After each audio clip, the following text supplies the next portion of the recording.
আজকের রেসিপি চাল পটল। এইভাবে একবার নিরামিষ রেসিপিটা বাড়িতে বানিয়ে দেখতে পারেন। নমস্কার, আমি রুমি। আপনাদের সবাইকে আবারও একটা দারুণ স্বাদের রেসিপিতে স্বাগত। প্রথমে একটা কড়াইয়ের মধ্যে বেশ কিছুটা পরিমাণ সরষের তেল নিয়ে নিলাম। অল্প একটু লবণ আর হলুদ গুঁড়ো দিয়ে দিলাম, আর দিয়ে দিচ্ছি কেটে রাখা পটল।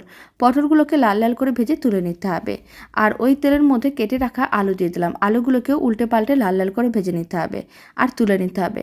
কড়াইতে যে সরষের তেলটা আছে তার মধ্যে দুটো শুকনো লঙ্কা আর দিয়ে দিলাম আদা বাটা, তেজপাতা আর অল্প একটু গোটা জিরে, হলুদ গুঁড়ো, লঙ্কার গুঁড়ো। সমস্ত মশলাগুলো একসঙ্গে ভালো করে মিশিয়ে নিতে হবে। আর ধনে গুঁড়ো, জিরে গুঁড়ো, অল্প একটু গরম মশলা গুঁড়ো দিয়ে মশলাগুলোকে ভালো করে কষিয়ে নিতে হবে। তারপরে ভেজে রাখা আলু ও পটলটা দিয়ে দিতে হবে, আর দিয়ে দিতে হবে গোবিন্দভোগ চাল।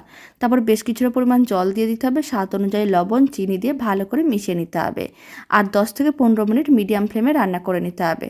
যখন সমস্ত কিছু সেদ্ধ হয়ে যাবে অল্প একটু লাস্টে ঘি দিয়ে দিতে হবে।